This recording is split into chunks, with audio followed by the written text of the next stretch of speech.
So the third question I want to ask you is actually a hypothetical scenario that I'm curious to get your advice on. So let's say hypothetically, I'm a social media consultant. I have a few clients. Some are sort of one-off projects. Some are recurring, maybe monthly retainer stuff. I'm doing okay. My business is okay, but I'm not exactly killing it. I'm doing a variety of different types of stuff. So I'm doing some social media strategy.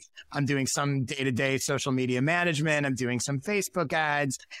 Overall, I feel like things are okay, but they could be going better. But I'm really not sure what to do or what to stop doing. So what would you suggest I do over the course of the next couple months? Like, where do I start? How do I look at where I'm at and try to figure out a plan to move forward to improve my situation? Yeah. So the answer ultimately is going to be tighter positioning, but how do you arrive at that decision? And this is where it can be really, don't treat this as a nasty thing to do. It's really fun. It's really fun. Think of it that way. What I would do is I would go to some big whiteboard or whatever, and I would write down all the clients I've worked with over the last few years, and then chart the degree to which I made money. I really moved the needle on behalf of the client.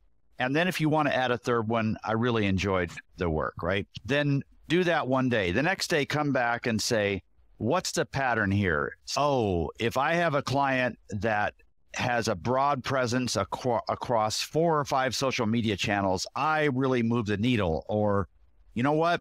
I'm amazing in Facebook.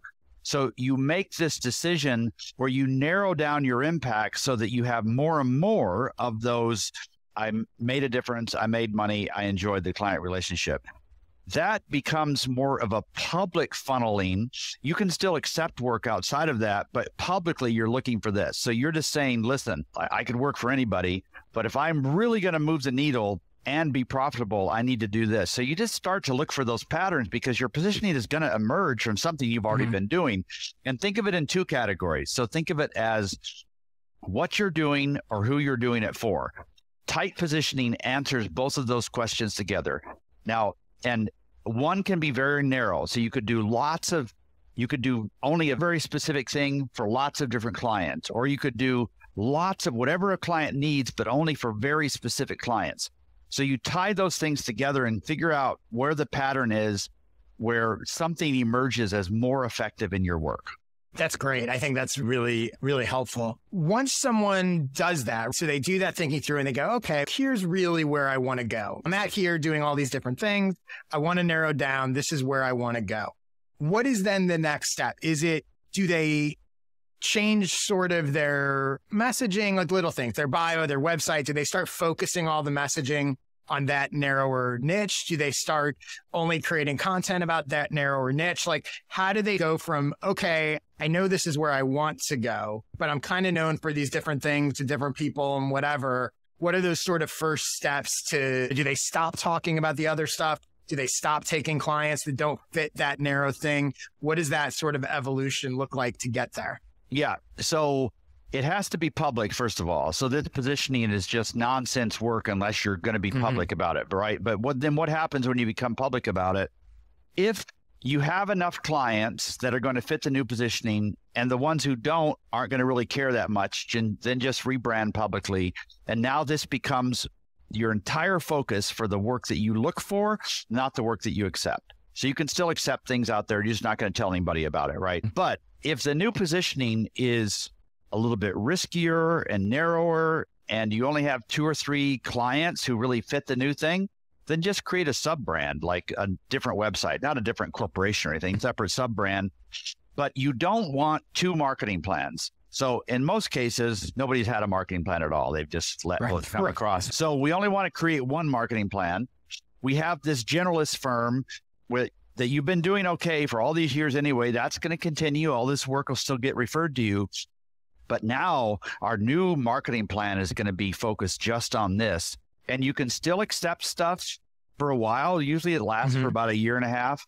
But eventually you're going to see the distinction between the work you do that is regular and based in deep expertise. And you're going to see how much more satisfying that is. And this work over here, you're going to say, oh, like I'm going to have to say no to this right now. You would have said yes to it a year and a half ago because it was money. Now you're thinking, man, I've tasted the difference between just doing good work and doing amazing work, and I only want to do amazing work anymore. Yeah. Have you ever, I'm curious if you have any experience with this or what you would say. Let's say there's somebody who they're providing A, B, and C service to a client on an ongoing basis. They've decided they want to shift and they really only want to do A anymore, just in general, right? They don't want to do B and C anymore. But they like working with this client. It's been good, et cetera, et cetera. Do you have any tips or advice of, do they go to that client and say, hey, I'm shifting away from doing B and C. I'd love to keep doing A for you, but can we sort of restructure that? Any thoughts on how to approach that conversation or if they should? I think they absolutely should approach it. And I think the way you suggest it, the way it would unfold would be exactly right. Mm-hmm. Experts are not afraid of somebody else dancing with whoever they brought to the party.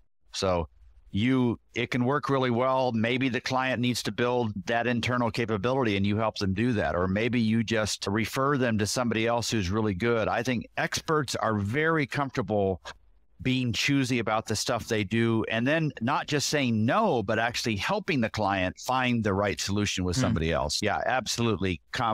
In fact, if I'd like to do this when I'm having a call with a prospect where they're obviously thinking about hiring me, and at some point in that call say, who else are you thinking of? Like, who else are you talking to? That tells me where I am in this pantheon. But also, if they don't know of anybody else to speak with and I'm not positive that it's a fit to work with me, then I'll say, hey, you really ought to talk with such and such, right? Or I may give them 2 other names and say, I want to make sure it's a fit. They'll often come back to me, but if they find a fit somewhere else, then it's a win-win for everybody. Yeah, we're going to wrap up, but I just had a question, like a really basic question pop into my head that maybe even should have been the first thing I asked you, but I'm just curious. How do you define what an expert is? Yeah, an expert, now we could talk. If I was in the construction industry, that definition would be very different, right? But world that I occupy, an expert is someone who others want to pay for their thinking regularly. So it's not so much their doing, it's their thinking. And there is a marketplace demand that consistently wants to know what somebody thinks about something. That's an expert. That's great.